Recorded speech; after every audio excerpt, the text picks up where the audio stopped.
Hello guys, বাদাম ভাজা চলছে দেখতে পাচ্ছ। বাদাম ভাজা আরো দুটো দিয়ে দিলাম। ভাজা চলছে, লাড়ালাড়ি হয়ে গেল কিছুক্ষণের মধ্যেই। বুঝতে পারছো বাদাম বেশিক্ষণ সময় লাগে নাই, হয়ে গেল। এই যে এলাচ টুকরা দিলাম, লং টুকরা দিলাম। একটু গ্যাসের সাউন্ডটা কমাই দিই, নাহলে বাদাম ইয়া হলে সব পুড়িয়ে যাবে। বুঝতে পারছো যে গোটা কতক জিনিস দিচ্ছি একটু স্বাদ আনার জন্য। নতুন রেসিপি চলছে আওয়াজটা শুনতে পারলে ছ্যাং করে উঠল। এরপরে তোমার পেঁয়াজ দেওয়া হয়ে গেল, পেঁয়াজ দেওয়া চলছে। আরো দুটো পেঁয়াজ দিয়ে করে একটু লাড়ালাড়ি হোক। এই যে গোটা কত লঙ্কা মিশে গেছে, তার সঙ্গে নিয়ে নিলাম গাজর।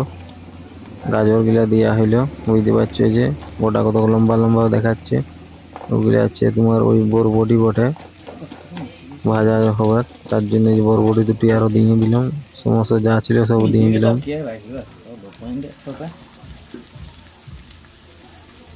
দেখতেই তো পাচ্ছ। এরপরে আরো কিছু দেওয়ার আছে, লাড়াচাড়া হচ্ছে। একটু লবণ দিয়ে দিলাম, লবণ দিয়ে করে একটু ঘাটাঘাটি করতে হবে। তার সঙ্গে দিয়ে দিলাম তোমার আদা লঙ্কা কুচুয়া সব দেওয়া হইলে দেখতে পাচ্ছ। এরপর কড়াটা ধরতে হবে, আর কি ধনিয়া পাতা নয় তো কারি পাতা দুটি দিয়ে দিলাম। বুঝতে পারছো কি আইটেম হবে, রেসিপিটা কমেন্ট করে জানাবে। এরপরে কারি পাতা আরো দুটি দিয়ে দিলাম। দেওয়ার পরে তোমার ওই যে লাড়ালাড়ি করছি স্বাদ আনার জন্য। বুঝতে পারছো তো, হলুদ একটু দিয়ে দিলাম কালারের জন্য। এটা কি আইটেম হচ্ছে কমেন্টে জানাবে বন্ধু, আমরা নতুন আইটেম করছি তো। একটু চিনি দিয়ে দিলাম স্বাদের জন্য, আর একটু দিতে হবে মনে হচ্ছে, হবে কি নাই তার জন্য একটু দিয়ে দিলাম। লাড়াঘাটা করছি, আর একটু দিয়ে দিয়ে চিনি নিলে ভালো লাগবে কেন মনে হচ্ছে। তারপরে দিয়ে দিলাম ওই যে চিড়িয়া গিলা ভিজিয়া দুটি, আর একটুকু আছে, একটু লাড়ালাড়ি করে এটাই হয়ে যাবে। বুঝতে পারছো চিড়িয়া গিলা দিয়ে দিলাম মাথায়।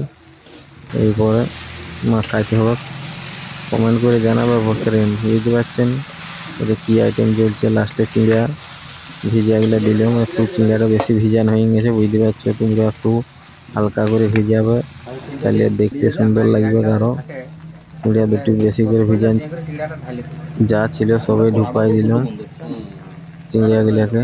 এরপর একটু লাড়ালাড়ি করে নামাই দিব। বুঝতে পারছো এই লাড়ালাড়ি কমপ্লিট হলেই শেষ হয়ে এলে আমাদের এই মুহূর্তে